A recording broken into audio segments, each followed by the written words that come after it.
విస్తీర్ణం అంటే చూసుకోవడానికి సాధారణంగా మనకి పోయిన వానాకాలం కనుక చూసుకున్నట్టయితే కొంచెం వాతావరణం ముఖ్యంగా వర్షాలు అది లైక్ 2-3 సైక్లోన్స్ వల్ల కానీ వర్షాలు అధికంగా పడాల్సిన రిసీవ్ చేసుకున్నాం మనం. సో ఆ ప్రకారంగా చూసుకున్నట్లయితే మనం నేలలో తేమ ఎక్కువగా ఉన్నట్టుంది.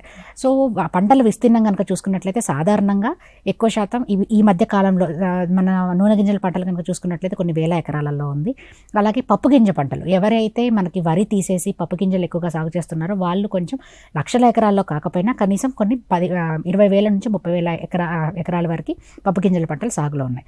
అయితే వీటి దశలు కనుక చూసుకున్నట్లు అయితే సాగు చేసిన సమయాన్ని బట్టి ఇప్పుడు సాధారణంగా మనం జనవరి ఎండింగ్లో ఉన్నాం కాబట్టి కొంతమంది రైతులు వరి తీసేసిన తర్వాత వానాకాలం వరి తీసేసిన తర్వాత పప్పు దినుసు పంటలు సాగు చేసుకున్నారు. పప్పు దినుసు పంటలైనటువంటి వరి కానీ వరి తర్వాత పెసర కానీ మినుము కానీ ఇవి సాగు చేసుకున్నారు. అంటే మనం రైస్ ఫాలోస్లో అంటాం. అంటే వరి తీసేసిన తర్వాత వరి మాగాని భూములలో సాగు చేసుకున్న వాళ్ళట్ల కనుక చూసుకున్నట్లయితే డిసెంబర్ చివరన వారు ఇప్పుడు శాకీయ దశలో ఉన్నాయి.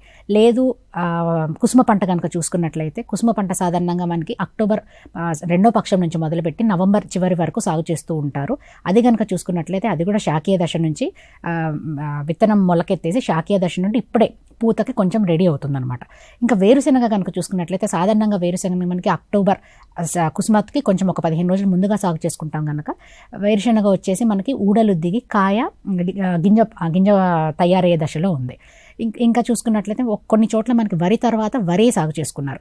సాధారణంగా మన తెలంగాణలో కనుక చూసుకున్నట్లయితే వరిని 2 జెండా పండుగలకి మనం వరి సాగు నాటు వేసుకోవడానికి కట్ ఆఫ్ డేట్లా చెప్తాం. అంటే రైతుకు అర్థమయ్యే భాషలో చెప్పాలి అని అంటే జెండా పండుగ కట్ ఆఫ్ డేట్ అని చెప్తాం.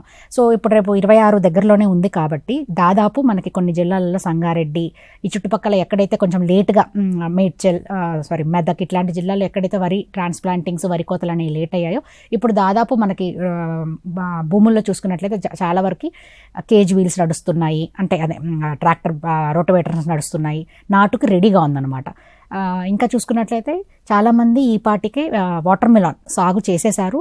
అది పంటలు విత్తనం మొలిచేసి జస్ట్ శాకీయ దశలో స్టార్ట్ అవుతుందన్నమాట ఇప్పుడే.